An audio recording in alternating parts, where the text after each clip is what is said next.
Assalamualaikum warahmatullahi wabarakatuh. Nama saya Lina, saya dari Universitas Pancasakti Bekasi dengan NIM 2892005, Fakultas Ekonomi dan Bisnis Prodi Manajemen. Di video kali ini saya akan membawakan materi tentang manajemen SDM atau swadaya manusia untuk memenuhi tugas UAS mata kuliah manajemen SDM dengan dosen pengampu Bapak Supardi SEMM. Baik, kita masuk ke materi, yaitu perencanaan SDM. Pengertian perencanaan SDM. Perencanaan sumber daya manusia atau Human Resource Planning (HRP) adalah proses peramalan yang sistematis dan menghubungkan kebutuhan sumber daya manusia sebuah perusahaan dengan rencana strategisnya untuk memastikan bahwa tenaga kerjanya memadai, kompeten, berkualitas untuk mencapai tujuan organisasinya. Menurut KBBI, arti dari daya manusia adalah potensi manusia yang dapat dikembangkan untuk proses produksi. Pengertian perencanaan SDM menurut para ahli. Yang pertama, menurut Robert L. Mathis dan Johann H. Jackson 2021. Perencanaan sumber daya manusia adalah proses analisis dan identifikasi tersedianya dan kebutuhan akan sumber daya manusia sehingga organisasi tersebut dapat mencapai tujuan. Yang kedua, dari Andre E. Sikula. Perencanaan sumber daya manusia adalah proses menentukan kebutuhan tenaga kerja dan berarti mempertemukan kebutuhan tersebut agar pelaksananya berinteraksi dengan rencana organisasi. Menurut Mondi dan Noe 1995, perencanaan SDM adalah proses yang secara sistematis mengkaji keadaan sumber daya manusia untuk memastikan bahwa jumlah dan kualitas dengan keterampilan yang tepat akan tersedia pada saat mereka dibutuhkan.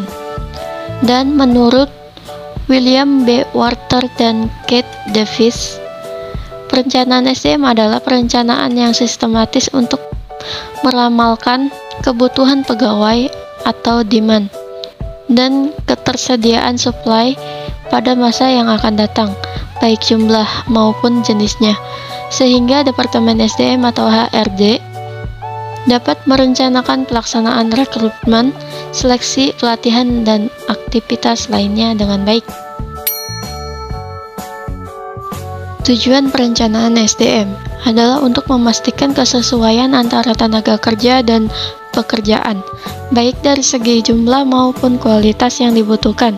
Proses ini didasari oleh supply dan demand dalam konteks SDM perusahaan.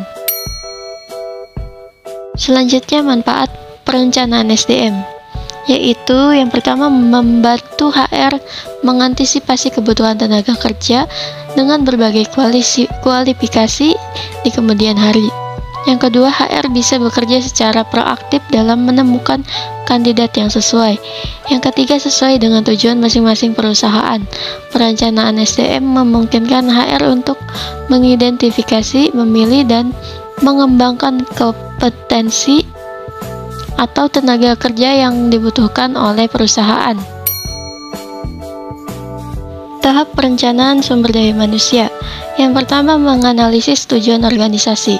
Yang kedua, melakukan inventarisasi sumber daya manusia yang ada.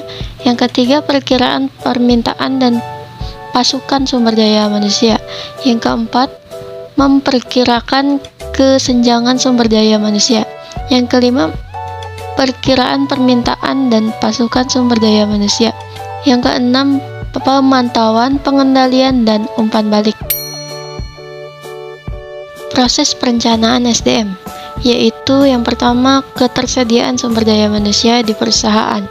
Yang kedua, kebutuhan SDM di masa mendatang. Yang ketiga, perkiraan permintaan SDM. Yang keempat, strategi dan implementasi pencarian SDM.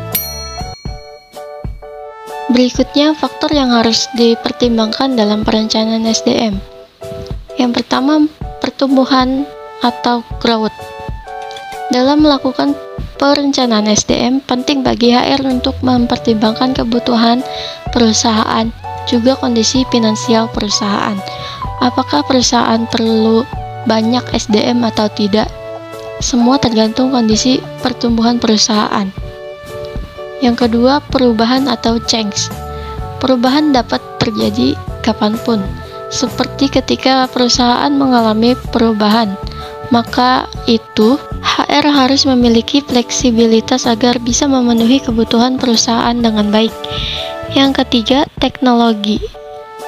Penting bagi HR untuk memahami pentingnya peran teknologi dalam menjalani operasional perusahaan. Jika keperluan HR juga bisa merencanakan pelatihan untuk karyawan dalam mempelajari peringkat atau fitur yang digunakan perusahaan.